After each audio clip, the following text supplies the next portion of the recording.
Mange mennesker henvender sig til egen læge, fordi de har problemer med maven. Nogle af disse patienter vil den praktiserende læge henvise til nærmere undersøgelse hos en speciallæge. Her vil patienten få foretaget en kikkertundersøgelse af spiserøret og mavesækken. Sådan en undersøgelse er helt almindelig. Denne video viser en kikkertundersøgelse hos speciallæge Michael Rolf i København. Dag David. Michael Rolf, velkommen. Sid ned. Jo, tak. Jeg kan se her på din henvisning, at du har nogle mavegener. Du har haft ondt i toppen af maven i nogen tid og sure opstød af halsbrand. Din egen læge har forsøgt at behandle dig med noget syrehæmmende medicin, som jeg kan forstå, det har hjulpet godt, men dine gener de kommer relativt hurtigt igen, efter du holder op med medicinen. Ikke? Det jeg også gerne vil vide, det er, om du har haft noget synkebesvær, eller har kastet op. Eller nej. Og appetitten, den er også, som plejer at være, at du har ikke tabt dig, og så der er ikke sådan nogle alarmerende symptomer. Nej, det har der ikke været noget af. Vi skal jo lave det, der hedder en gastroskopi. Og det vil sige, at det er en kikkertundersøgelse, hvor jeg kan se de spiserør ned i maven og ud i 12-fingertarmen. Det foregår ved, at jeg bruger sådan en meget tynd kikkert, som vi kan føre ned igennem næsen. Vi starter med at give dig lidt lokalbedøvende gelé op i næsen, og så fører vi kikkerten den vej ind.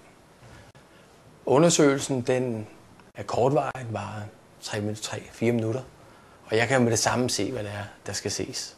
Jeg tager også en lille prøve nede i bunden af mavesækken på et tidspunkt for at se efter nogle mavesårsbakterier, der hedder Helicobacter. Men det vil du ikke kunne mærke, at man har ikke nogen følenerver dernede, så det går stille og roligt. Så bagefter, når vi er færdige, så går vi op igen og sidder og slutter lidt om, hvad vi har set og hvad der skal ske. Ikke? Dag David. Goddag. Jeg hedder Birte, sygeplejerske. Hvis du går med mig ned på stuen, så kommer Michael om lidt. Okay, det lyder godt. Det var godt, David. Så skal du komme op og ligge her med hovedet på puden. Og benene tager du bare i. Sådan. Så får du en klat creme ind her. Og her. Og så snøfter du ind, ligesom hvis du er forkølet. Det smager lidt stærkt, ikke? Jo. Ja. Så skal du have sådan et håndklæde på her. Fordi jeg kommer en masse creme på slangen. Det er bare lige for at skåne din bluse, ikke? Okay. Sådan. Du ligger der. Nu må vi se at få lavet undersøgelsen. Jeg vil lige starte med at trykke dig på maven, for lige at sikre mig, at det er heroppe i toppen, at du har ondt, ikke? Jo. Okay.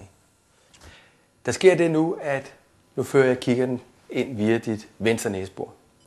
Det foregår stille og roligt. Jeg laver ikke nogen pludselige bevægelser, så du skal ikke være bange for, at der er noget, der gør ondt, eller der lige pludselig hvad det nu, ikke? Kør stille og roligt dernedad. Når vi så kommer ned og står nede foran dit spiserør, så beder jeg dig om, at de laver en synkebevægelse. Og så passerer vi kikkerten ned i spiserøret. Der puster jeg med lidt luft, så du kan få sådan en bøvsetrang, så skal du endelig slå en bøvs, hvis det er, at det hjælper dig. Ikke? Men lad os se at komme i gang. Du se, du lægger nakken lidt tilbage der, og du har fået lidt gelé i næsen. Se, så beder jeg lige om skobet her. Sådan. Så skal du se. Kom stille og roligt ind her. Der. Det er godt. Så skal du se. Ja. Sådan, det går fint. Se, nu så vi hernede ved spiserøret, og nu må du egentlig gerne lave den der synkebevægelse, jeg beder dig om. Sådan, det er godt. Puster med lidt luft, det ser fint ud. Så er vi nede i maven, skal jeg lige kigge rundt her.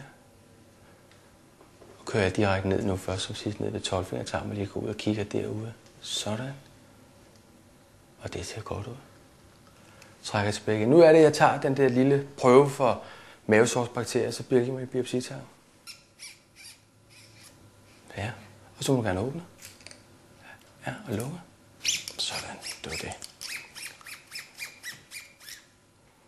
Kigger vi lige rundt her for at se, at det ser altså alt sammen fint ud der. Og opad til, at det lukker pænt, som det skal. Ja, og der. Sådan. Det var det. Når nu du lige har fået pudset næse og fået lidt at drikke og sådan noget, så kommer du bare op til mig. Så slutter vi lige lidt om, hvad det næste skal være. Ikke? Okay. Kan vi sige det? Godt gået. Din undersøgelse var normal. Okay. Så det vil sige, at der var ikke noget at se, hverken spiserøret, eller mavesækken eller 12-fingertarmen. Og bakterieprøven her, den er også negativ, så der er ikke nogen mavesårsbakterier. Jeg tror alligevel, at dine gener de er syrebetinget, så jeg tror, det er en god idé, at vi giver dig noget syreregulerende behandling igen. Jeg giver din egen læge besked på resultatet af undersøgelserne, ikke? Og hvis du så får brug for anden medicin eller der er nogle spørgsmål, så kan du henvende dig til ham. Du er selvfølgelig også velkommen til at ringe her igen, ikke? Nu er det overstået, så vil jeg gerne vide, om du synes, det var meget ubehageligt. Ja, det var en smule ubehageligt, men det var okay. Så vil jeg sige tak for i dag. Ha' det godt, ikke?